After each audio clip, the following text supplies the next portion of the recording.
E20 petrol ಅಭಿವೃದ್ಧಿಯೋ ವಿನಾಶವೋ? ಕೇಂದ್ರದ ಸಚಿವರ ಸಮರ್ಥನೆಗೆ ಅರ್ಥವಿದೆಯಾ? ಮೋದಿ ಸರ್ಕಾರ ಯಾವಾಗಲೂ ದ್ವಂದ್ವ ನಿಲುವನ್ನು ತಳೆಯೋದೇಕೆ? ನಮಸ್ಕಾರ, ಈ ದಿನಕ್ಕೆ ಸ್ವಾಗತ. ನಾನು ಮನೋಜ್ ಜಾರ್ಕಂಬ್ಳಿ. ಭಾರತದಲ್ಲಿ ಪೆಟ್ರೋಲ್ಗೆ ಎಥನಾಲ್ ಮಿಶ್ರಣ ಅಂದರೆ ಬ್ಲೆಂಡ್ ಮಾಡುವ ನೀತಿಯನ್ನು ಕೇಂದ್ರ ಸರ್ಕಾರ ಕಳೆದ ಕೆಲವು ವರ್ಷಗಳಿಂದ ವೇಗವಾಗಿ ಜಾರಿಗೆ ತರ್ತಾ ಇದೆ. ಈ ನೀತಿಯ ವಿರುದ್ಧ ಆಹಾರ ಭದ್ರತೆ, ಪರಿಸರ ಮತ್ತು ವಾಹನಗಳ ಕಾರ್ಯಕ್ಷಮತೆ ಕುರಿತು ಹಲವಾರು ಪ್ರಶ್ನೆಗಳು ಎದ್ದಿದ್ರೂ ಕೇಂದ್ರ ಪೆಟ್ರೋಲಿಯಂ ಮತ್ತು ನೈಸರ್ಗಿಕ ಅನಿಲ ಸಚಿವ ಹರ್ದೀಪ್ ಸಿಂಗ್ ಪುರಿ ಅವರು ಇತ್ತೀಚೆಗೆ ಈ ಯೋಜನೆಯನ್ನು ಬಲವಾಗಿ ಸಮರ್ಥಿಸಿಕೊಂಡಿದ್ದಾರೆ. ರಾಜಸ್ಥಾನದಲ್ಲಿ ನಡೆದ ಸಭೆಯನ್ನು ಉದ್ದೇಶಿಸಿ ಮಾತನಾಡಿದ ಕೇಂದ್ರ ಸಚಿವ ಪುರಿ ಅವರು, ಇಂದು ಬಳಸ್ತಾ ಇರುವ ಎಥನಾಲ್ ಹೊಸ ಯೋಜನೆ ಅಲ್ಲ, ಇದು ಒಂದು ಶತಮಾನಕ್ಕೂ ಹೆಚ್ಚು ಕಾಲದಿಂದ ಬಳಕೆಯಲ್ಲಿದೆ. ಭಾರತದಲ್ಲಿ ಪೆಟ್ರೋಲ್ನೊಂದಿಗೆ ಎಥನಾಲ್ ಮಿಶ್ರಣ ಮಾಡುವ ಪರಿಕಲ್ಪನೆಯನ್ನು ಮನಮೋಹನ್ ಸಿಂಗ್ ನೇತೃತ್ವದ ಕಾಂಗ್ರೆಸ್ ಸರ್ಕಾರದ ಅವಧಿಯಲ್ಲಿಯೇ ಆರಂಭಿಸಲಾಗಿತ್ತು. 2006ರಿಂದ 2008ರ ನಡುವೆ ಬ್ರೆಜಿಲ್ನಲ್ಲಿ ಭಾರತದ ರಾಯಭಾರಿಯಾಗಿ ಕಾರ್ಯನಿರ್ವಹಿಸ್ತಾ ಇದ್ದಾಗ ಭಾರತದಲ್ಲಿ 10 ರಾಜ್ಯಗಳು ಮತ್ತು ಕೇಂದ್ರಾಡಳಿತ ಪ್ರದೇಶಗಳಲ್ಲಿ 5% ಎಥನಾಲ್ ಮಿಶ್ರಣದ ಗುರಿಯನ್ನು ನಿಗದಿಪಡಿಸಲಾಗಿತ್ತಾದರೂ ಆ ಸಮಯದಲ್ಲಿ ಕೇವಲ 1.4% ಎಥನಾಲ್ ಬ್ಲೆಂಡಿಂಗ್ ಮಾತ್ರ ಸಾಧಿಸಲು ಸಾಧ್ಯವಾಗಿತ್ತು ಅಂತ ಹೇಳಿದ್ದಾರೆ. ಈ ಸರ್ಕಾರದ ಪ್ರಕಾರ, ಅಂದರೆ ನರೇಂದ್ರ ಮೋದಿ ಸರ್ಕಾರದ ಪ್ರಕಾರ, ಪೆಟ್ರೋಲ್ಗೆ ಎಥನಾಲ್ ಬ್ಲೆಂಡ್ ಮಾಡೋದ್ರಿಂದ ಭಾರತ ವಿದೇಶಗಳಿಂದ ಕಚ್ಚಾ ತೈಲ ಆಮದು ಮಾಡುವ ಪ್ರಮಾಣ ಕಡಿಮೆ ಆಗ್ತದೆ. ಇದರಿಂದ ದೇಶದ ವಿದೇಶಿ ವಿನಿಮಯ ಉಳಿತಾಯವಾಗ್ತದೆ. ಜೊತೆಗೆ ರೈತರು ಬೆಳೆಯುತ್ತಿರುವಂತಹ ಕಬ್ಬು, ಜೋಳ, ಮೆಕ್ಕೆಜೋಳ ಸೇರಿದಂತೆ ವಿವಿಧ ಕೃಷಿ ಉತ್ಪನ್ನಗಳಿಗೆ ಹೊಸ ಮಾರುಕಟ್ಟೆ ದೊರೆತು ರೈತರ ಆದಾಯವೂ ಹೆಚ್ಚುತ್ತದೆ ಅಂತ ಹೇಳಿದ್ದಾರೆ. ಸಚಿವರ ಮತ್ತೊಂದು ವಾದ ಏನೆಂದರೆ, ಎಥನಾಲ್ ಬಳಕೆಯಿಂದ ಕಾರ್ಬನ್ ಹೊರಸೂಸುವಿಕೆ ಕಡಿಮೆ ಆಗ್ತದೆ. ಹೀಗಾಗಿ ಇದು ಪರಿಸರ ಸ್ನೇಹಿ ಇಂಧನವಾಗಿದ್ದು ಹವಾಮಾನ ಬದಲಾವಣೆಯ ವಿರುದ್ಧದ ಹೋರಾಟದಲ್ಲಿಯೂ ಸಹಕಾರಿಯಾಗಲಿದೆ ಎಂಬ ಅಭಿಪ್ರಾಯವನ್ನು ವ್ಯಕ್ತಪಡಿಸುತ್ತಿದ್ದಾರೆ. ಬಹಳ ಒಳ್ಳೆಯದು. ಇದೇ ವರ್ಷದ ಏಪ್ರಿಲ್ ತಿಂಗಳಿನಲ್ಲಿ ವಾಹನಗಳಲ್ಲಿ 100% ಎಥನಾಲ್ ಬಳಕೆಯ ಗುರಿಯನ್ನು ಭಾರತ ಹೊಂದಬೇಕು ಅಂತ ಕೇಂದ್ರ ಸಾರಿಗೆ ಮತ್ತು ಹೆದ್ದಾರಿ ಸಚಿವ ನಿತಿನ್ ಗಡ್ಕರಿ ಹೇಳಿದರು. ಆದರೆ ಸರ್ಕಾರದ ವಾದಕ್ಕೆ ಅನೇಕ ತಜ್ಞರು ಮತ್ತು ಪರಿಸರವಾದಿಗಳು ಗಂಭೀರ ಆತಂಕಗಳನ್ನು ವ್ಯಕ್ತಪಡಿಸುತ್ತಿದ್ದಾರೆ.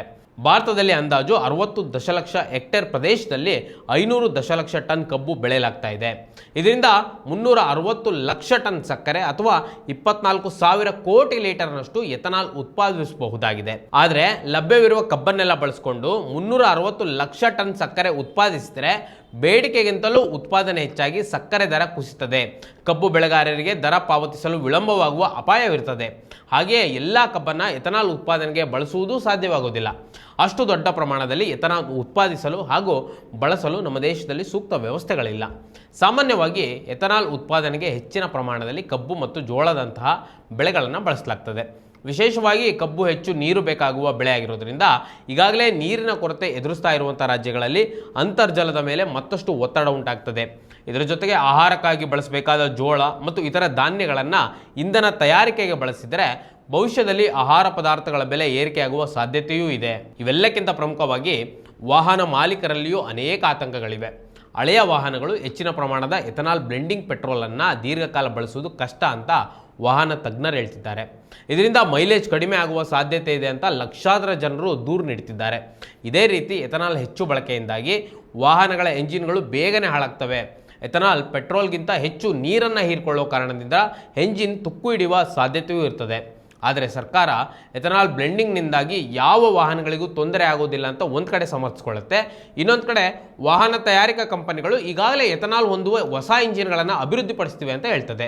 ಈಗ ಬರೋ ಪ್ರಶ್ನೆ ಏನಂದರೆ, ಯಾವುದೇ ತೊಂದರೆ ಆಗೋದಿಲ್ಲ ಅಂತ ಇದೇ ಕೇಂದ್ರ ಸರ್ಕಾರ ಮೊದಲು ಹೇಳುತ್ತೆ, ನಂತರದಲ್ಲಿ ಎಥನಾಲ್ಗೆ ಹೊಂದುವ ಇಂಜಿನ್ ತಯಾರಿಸ್ತಿದೆ ಅಂತ ಇನ್ನೊಂದು ಹೇಳಿಕೆಯನ್ನು ಕೊಡ್ತದೆ.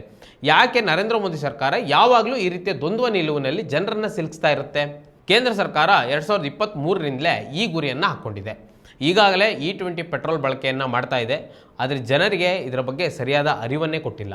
ಇದಕ್ಕಿಂತಲೂ ಮುಖ್ಯವಾಗಿ 2023ಕ್ಕಿಂತ ಮೊದಲು ತಯಾರಾದ ವೆಹಿಕಲ್ಗಳೇ E20 ಪೆಟ್ರೋಲ್ಗೆ ಗುರಿಯಾಗಿದ್ದಾವೆ. ಯಾಕಂದರೆ ಈ ಮಾತನ್ನು ಯಾಕೆ ಹೇಳಬೇಕಾಯ್ತು ಅಂದರೆ, ಎಥನಾಲ್ ಬಳಕೆ 2023ರ ನಂತರ ಮಾಡ್ತಾ ಇದ್ದಾರೆ. ಅದಕ್ಕೂ ಮೊದಲು ತಯಾರಿಸಿದ ಯಾವ ಒಂದು ವೆಹಿಕಲ್ನ ಎಂಜಿನು ಈ E20 ಪೆಟ್ರೋಲ್ಗೆ ಬಳಕೆ ಆಗೋದಿಲ್ಲ. ಅಂದರೆ ಈಗ E20 ಗುರಿಯನ್ನು ಹಾಕ್ಕೊಂಡಿರುವಂಥ ಕೇಂದ್ರ ಸರ್ಕಾರ 2023ರ ವೇಳೆಗೆ E30ಗೆ ಜಂಪ್ ಆಗುವ ಸಾಧ್ಯತೆಯೂ ಇದೆ. ಸೊ ಹೀಗಿರುವಾಗ 2023ರಿಂದ ಹಿಂದೆ ಪರ್ಚೇಸ್ ಮಾಡಿದ ಎಲ್ಲ ವೆಹಿಕಲ್ಗಳು ಈಗ ಎಲ್ಲ ವೆಹಿಕಲ್ಗಳ ಇಂಜಿನ್ಗಳು ಹಾಳಾಗ್ತವೆ. ಕೇಂದ್ರ ಸರ್ಕಾರದ ಈ ಅವೈಜ್ಞಾನಿಕ ನೀತಿಯಿಂದ ಪೆಟ್ಟು ತಿಂತಾ ಇರೋದು ಬಹಳ ಮುಖ್ಯವಾಗಿ ಮಧ್ಯಮ ವರ್ಗದವರೇ. ಇನ್ನು ಬ್ರೆಜಿಲ್ ಮತ್ತು ಅಮೆರಿಕ ಅಂತ ಕಡೆ ಹಲವಾರು ರೀತಿಯಲ್ಲಿ ಆಪ್ಷನ್ಸ್ ಇದೆ. ಅದರಲ್ಲೂ ವಿಶೇಷವಾಗಿ ಬ್ರೆಜಿಲ್ ವಿಶ್ವದಲ್ಲೇ ಎಥನಾಲ್ ಪೆಟ್ರೋಲ್ ಬಳಕೆಯಲ್ಲಿ ಮುಂಚೂಣಿಯಲ್ಲಿರೋ ದೇಶ. ಇದಲ್ಲದೆ 100% ಹೈಡ್ರಾಸ್ ಎಥನಾಲ್ ಅಂದರೆ E100 ಕೂಡ ಪ್ರತ್ಯೇಕ ಇಂಧನವಾಗಿ ದೇಶದ ಬಹುತೇಕ ಪೆಟ್ರೋಲ್ ಬಂಕ್ಗಳಲ್ಲಿ ಅಂದರೆ ಬ್ರೆಜಿಲ್ಗಳಲ್ಲಿ ಸಿಗ್ತದೆ. ವಾಹನ ಚಾಲಕರು ತಮಗೆ ಯಾವ ಪೆಟ್ರೋಲ್ ಬೇಕೋ ಅಂದರೆ E27 ಪೆಟ್ರೋಲು ಅಥವಾ E100 ಎಥನಾಲ್ ಯಾವುದು ಬೇಕಾದರೂ ತುಂಬಿಸ್ಕೊಳ್ಬೋದು. ಬ್ರೆಜಿಲ್ನಲ್ಲಿ ಬಹುತೇಕ ಕಾರುಗಳು ಫ್ಲೆಕ್ಸ್ ಫ್ಯೂಯಲ್ ತಂತ್ರಜ್ಞಾನವನ್ನು ಹೊಂದಿವೆ. ಅಂದರೆ ಇವು E27 ಅಥವಾ E100 ಅಥವಾ ಮಧ್ಯದಲ್ಲಿರುವ ಯಾವುದೇ ಮಿಶ್ರಣದಲ್ಲಿಯೂ ಯಾವುದೇ ಬದಲಾವಣೆಯನ್ನು ಮಾಡದೆ ಈ ಗಾಡಿಗಳು ಅಂದರೆ ಬ್ರೆಜಿಲ್ನ ವೆಹಿಕಲ್ಗಳು ಓಡ್ತವೆ. ಎಂಜಿನ್ನಲ್ಲಿರುವ ಸೆನ್ಸರ್ಗಳು ಇಂಧನದ ಪ್ರಮಾಣವನ್ನು ಗುರುತು ಮಾಡಿ ಸ್ವಯಂಚಾಲಿತವಾಗಿ ಹೊಂದಾಣಿಕೆಯನ್ನು ಮಾಡಿಕೊಳ್ತವೆ. ಆದರೆ ಭಾರತದ ವಿಚಾರಕ್ಕೆ ಬಂದರೆ ಈಗ E20 ಅಂದರೆ 20% ಎಥನಾಲ್ ತಡೆದುಕೊಳ್ಳುವ ವೆಹಿಕಲ್ಗಳೂ ಇಲ್ಲ. ಸರ್ಕಾರ ಮುಂಚಿತವಾಗಿ ಯಾವ ಬಗ್ಗೆಯೂ ಮಾಹಿತಿಯನ್ನು ಕೊಟ್ಟಿಲ್ಲ.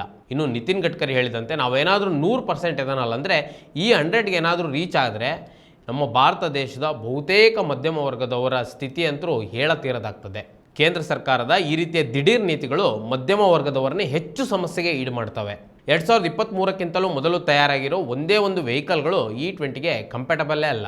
ನಮ್ಮೆಲ್ಲರ ವೆಹಿಕಲ್ಗಳು ಹಾಳಾಗಲು ಕೇಂದ್ರದ ಈ ಥರದ ನೀತಿಗಳೇ ಕಾರಣವಾಗ್ತವೆ.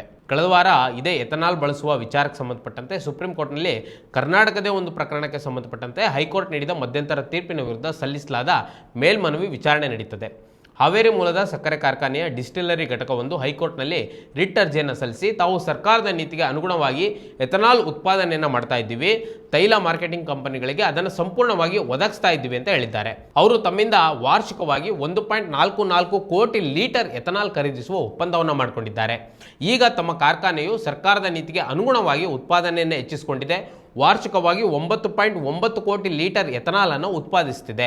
ಸರ್ಕಾರದ ಅನುಮತಿ ಇಲ್ಲದೆ ಅದನ್ನು ಬೇರೆ ಖಾಸಗಿಯವರಿಗೆ ನಾವು ಮಾರುವಂತಿಲ್ಲ. ವಾಸ್ತವ ಹೀಗಿರಬೇಕಾದ್ರೆ 2025-26ನೇ ಸಾಲಿಗೆ ಎಥನಾಲ್ ಖರೀದಿಗೆ ತೈಲ ಮಾರ್ಕೆಟಿಂಗ್ ಕಂಪನಿಗಳು ಟೆಂಡರ್ನ ಕರೆದಿವೆ. ಮಾರ್ಕೆಟಿಂಗ್ ಕಂಪನಿಗಳ ಬೇಡಿಕೆ ಕೇವಲ ಇರೋದು 1050 ಕೋಟಿ ಲೀಟರ್ ಮಾತ್ರ. ಹಾಗಾಗಿ ಈ ಟೆಂಡರ್ನ ತಕ್ಷಣವೇ ರದ್ದುಪಡಿಸಬೇಕು, ಖರೀದಿಯ ಪ್ರಮಾಣವನ್ನು ಹೆಚ್ಚಿಸಿ ಖರೀದಿ ಮಾಡಲು ತೈಲ ಮಾರ್ಕೆಟಿಂಗ್ ಕಂಪನಿಗಳಿಗೆ ನಿರ್ದೇಶನ ನೀಡಬೇಕು ಅಂತ ಹೈಕೋರ್ಟ್ಗೆ ಮನವಿಯನ್ನು ಮಾಡಿಕೊಂಡಿತ್ತು. ಇದಕ್ಕೆ 2025 ಡಿಸೆಂಬರ್ನಲ್ಲಿ ಮಧ್ಯಂತರ ತೀರ್ಪನ್ನು ನೀಡಿದ ಹೈಕೋರ್ಟ್ ಈ ವಾದವನ್ನು ಪುರಸ್ಕರಿಸಿತ್ತು. ಕರ್ನಾಟಕ ಹೈಕೋರ್ಟ್ನ ಈ ತೀರ್ಪಿನ ವಿರುದ್ಧ ಭಾರತ್ ಪೆಟ್ರೋಲಿಯಂ ಕಾರ್ಪೊರೇಷನ್ ಲಿಮಿಟೆಡ್ ಸಂಸ್ಥೆ ಸುಪ್ರೀಂ ಕೋರ್ಟ್ನಲ್ಲಿ ಸ್ಪೆಷಲ್ ಲೀವ್ ಪಿಟಿಷನ್ ಅನ್ನು ಸಲ್ಲಿಸಿತ್ತು. ಆ ಅರ್ಜಿಯನ್ನು ವಿಚಾರಣೆಗೆ ಸ್ವೀಕರಿಸಿದ ಸುಪ್ರೀಂ ಕೋರ್ಟ್ 2025-26ನೇ ಸಾಲಿನ ಎಥನಾಲ್ ಖರೀದಿ ಟೆಂಡರ್ನ ವಿಚಾರದಲ್ಲಿ ಯಥಾಸ್ಥಿತಿ ಕಾಯ್ದುಕೊಳ್ಳುವಂತೆ ಕಳೆದ ವಾರ ಮಧ್ಯಂತರ ಆದೇಶವನ್ನು ನೀಡಿದೆ. ನ್ಯಾಯಮೂರ್ತಿ MM ಸುಂದರೇಶ್ ಅವರು, ನ್ಯಾಯಮೂರ್ತಿ ಶೀಲ್ ನಾಗು ಅವರ ಪೀಠ ಈ ಆದೇಶವನ್ನು ನೀಡಿದ್ದು, ಪೀಠದ ಎದುರು ಭಾರತ ಸರ್ಕಾರದ ಪರವಾಗಿ ವಾದ ಮಂಡಿಸಿದ ಅಟಾರ್ನಿ ಜನರಲ್ R ವೆಂಕಟರಮಣಿ ಅವರು ದೇಶದಾದ್ಯಂತ ಬೇರೆ ಬೇರೆ ಕೋರ್ಟುಗಳಲ್ಲಿ ಇಂತಹದ್ದೇ ಸುಮಾರು 75 ಅರ್ಜಿಗಳು ವಿಚಾರಣೆಯ ವಿವಿಧ ಹಂತಗಳಲ್ಲಿವೆ. ಅವುಗಳೆಲ್ಲವನ್ನ ಸುಪ್ರೀಂ ಕೋರ್ಟ್ ಒಟ್ಟಾಗಿ ಪರಿಗಣಿಸಿ ತೀರ್ಮಾನ ತೆಗೆದುಕೊಳ್ಳಬೇಕು ಅಂತ ನ್ಯಾಯಪೀಠಕ್ಕೆ ಮನವಿಯನ್ನು ಮಾಡಿಕೊಂಡಿದ್ದಾರೆ. ಈ ಎಥನಾಲ್ ಬ್ಲೆಂಡಿಂಗ್ ಗೊಂದಲಕ್ಕೆ ಇನ್ನೊಂದು ಮಗ್ಲಿದೆ. ಅದೇನೆಂದರೆ ಭಾರತ ಸರ್ಕಾರದ ಯೋಜನೆಯಂತೆ 20% ಎಥನಾಲ್ ಬ್ಲೆಂಡ್ ಮಾಡಲು ದೇಶದಲ್ಲಿ ವಾರ್ಷಿಕವಾಗಿ ನಮಗೆ ಸುಮಾರು 1700 ಕೋಟಿ ಲೀಟರ್ ಎಥನಾಲ್ ಉತ್ಪಾದನೆ ಆಗಬೇಕಾಗುತ್ತದೆ. ಈ ಬಾರಿ ಎಲ್ ನಿನೋ ಪರಿಣಾಮದ ಕಾರಣದಿಂದಾಗಿ ಕಬ್ಬು ಮತ್ತು ಜೋಳದ ಬೆಳೆಗಳು ನಿರೀಕ್ಷಿತ ಪ್ರಮಾಣದಲ್ಲಿ ಉತ್ಪಾದನೆ ಆಗುವ ನಿರೀಕ್ಷೆ ಇಲ್ಲದಿರೋದ್ರಿಂದ ಸಮಸ್ಯೆ ಎದುರಾಗಿದೆ. ಅಂದರೆ ಮಳೆ ಕಡಿಮೆ ಆಗಿದೆ. ದೇಶದಲ್ಲಿ ಉತ್ಪಾದನೆ ಆಗುವ ಎಥನಾಲ್ನಲ್ಲಿ ಅರ್ಧಕ್ಕರ್ಧ ಸಕ್ಕರೆ, ಕಬ್ಬು, ಮೊಲಾಸಿಸನ್ನು ಬಳಸಿ ಸಿದ್ಧಗೊಳಿಸಲಾಗ್ತದೆ. ಈ ಬಾರಿ ಕಬ್ಬು ಬೆಳೆ ಚೆನ್ನಾಗಿ ಬರೆದಿದ್ದರೆ ಸಕ್ಕರೆ ಸರಬರಾಜು ಉತ್ತಮಗೊಳಿಸಿಕೊಳ್ಳಲು ಎಥನಾಲ್ ಕಡೆ ಗಮನ ಕೊಡುವುದು ಕಡಿಮೆ ಮಾಡಬೇಕಾಗ್ತದೆ ಅಂತ ಅಖಿಲ ಭಾರತ ಸಕ್ಕರೆ ವ್ಯಾಪಾರಿಗಳ ಸಂಘ ಅಭಿಪ್ರಾಯಪಟ್ಟಿದೆ. ಇಂತಹ ಸ್ಥಿತಿಯಲ್ಲಿ ಸರ್ಕಾರ ಎಥನಾಲ್ ಉತ್ಪಾದನೆಗೆ ಅಕ್ಕಿಯ ಮೊರೆ ಹೋಗುವುದು ಅನಿವಾರ್ಯ ಆಗಬಹುದು. ಅಕ್ಕಿಯು ಸಿಕ್ಕಾಪಟ್ಟೆ ನೀರು ಬೇಡುವ ಬೆಳೆ ಆಗಿರೋದ್ರಿಂದ ದೇಶದ ಒಟ್ಟು ಬದುಕಿನ ಮೇಲೆ ಅಂದರೆ ಅನ್ನ, ನೀರು, ಸಾರಿಗೆ ವ್ಯವಸ್ಥೆ ಮೇಲೆ ಇದು ಪರಿಣಾಮ ಬೀರುವ ಸಾಧ್ಯತೆಗಳನ್ನು ನಾವು ಅಲ್ಲಗಳೆಯಲಾಗೋದಿಲ್ಲ. ಭಾರತ ದೇಶದ ಭವಿಷ್ಯಕ್ಕೆ ಎಥನಾಲ್ ಬ್ಲೆಂಡ್ ಮಾಡಿರುವ ಇಂಧನ ಬಳಸುವ ವಾಹನವೋ ಅಥವಾ ವಿದ್ಯುತ್ ಚಾಲಿತ ಅಂದರೆ ಎಲೆಕ್ಟ್ರಿಕ್ ವಾಹನವೋ ಅಥವಾ ಗ್ರೀನ್ ಹೈಡ್ರೋಜನ್ ಚಾಲಿತ ವಾಹನವೋ ಎಂಬುದೇ ಇನ್ನೂ ಖಚಿತ ಇಲ್ಲದಿರುವಾಗ ಒಂದು ತೀರ್ಮಾನ 10 ಲೋಪಗಳಿಗೆ, ಅದರಲ್ಲೂ ವಿಶೇಷವಾಗಿ ಕೈಗಾರಿಕಾ ಸಂಕಷ್ಟಗಳಿಗೆ, ಸಾಲು ಸಾಲು ಲಿಟಿಗೇಷನ್ಗಳಿಗೆ ಕಾರಣವಾಗುವ ಸಾಧ್ಯತೆ ಇರ್ತದೆ. ಹೀಗಾಗಿ ಎಥನಾಲ್ ಕುರಿತು ನಡೀತಾ ಇರುವಂತಹ ಚರ್ಚೆ ಕೇವಲ ಇಂಧನದ ವಿಚಾರವಾಗಿ ಉಳಿದಿಲ್ಲ. ಅದು ರೈತರ ಭವಿಷ್ಯ, ದೇಶದ ಆಹಾರ ಭದ್ರತೆ, ಪರಿಸರ ಸಂರಕ್ಷಣೆ ಮತ್ತು ಭಾರತದ ಇಂಧನ ನೀತಿಯ ದಿಕ್ಕನ್ನು ನಿರ್ಧರಿಸುವ ಪ್ರಮುಖ ರಾಷ್ಟ್ರೀಯ ಚರ್ಚೆಯಾಗಿ ರೂಪುಗೊಂಡಿದೆ. ಕೇಂದ್ರ ಸಚಿವರು ಕಾಂಗ್ರೆಸ್ ಸರ್ಕಾರದ ಕಾಲದಲ್ಲಿಯೇ ಇತ್ತು ಅಂತ ಹೇಳಿ ಸಮರ್ಥನೆ ಮಾಡಿಕೊಳ್ಳೋ ಬದಲು ಸಮಸ್ಯೆಯನ್ನು ಹೇಗೆ ಬಗೆಹರಿಸಬಹುದು ಅಂತ ಚಿಂತಿಸಬೇಕಾಗಿದೆ. ಈಗಿನ ಪರಿಸ್ಥಿತಿಯನ್ನು ನಿವಾರಿಸುವ ಬಗ್ಗೆ ಕೇಂದ್ರ ಸರ್ಕಾರ ಚರ್ಚೆ ನಡೆಸಬೇಕಿದೆ. ಮಧ್ಯಮ ವರ್ಗದವರನ್ನ, ಬಡ ಜನರನ್ನ ಸಂಕಷ್ಟಕ್ಕೆ ಸಿಲುಕಿಸ್ತಾ ಇರುವಂತಹ ಈ ಎಥನಾಲ್ ಅಪಾಯವನ್ನು ನಾವು ಜಾಗೃತಗೊಳಿಸಬೇಕಾಗಿದೆ. ಮತ್ತಷ್ಟು ವಿಶೇಷ ವಿಡಿಯೋಗಳನ್ನು ನೋಡಲು ಮತ್ತು ಹೊಸ ವಿಡಿಯೋಗಳ ಬಗ್ಗೆ ತಿಳಿಯಲು ಈ ದಿನ .com ಯೂಟ್ಯೂಬ್ ಚಾನೆಲ್ ಸಬ್ಸ್ಕ್ರೈಬ್ ಮಾಡಿ ಮತ್ತು ಬೆಲ್ ಐಕಾನ್ ಕ್ಲಿಕ್ ಮಾಡಿ.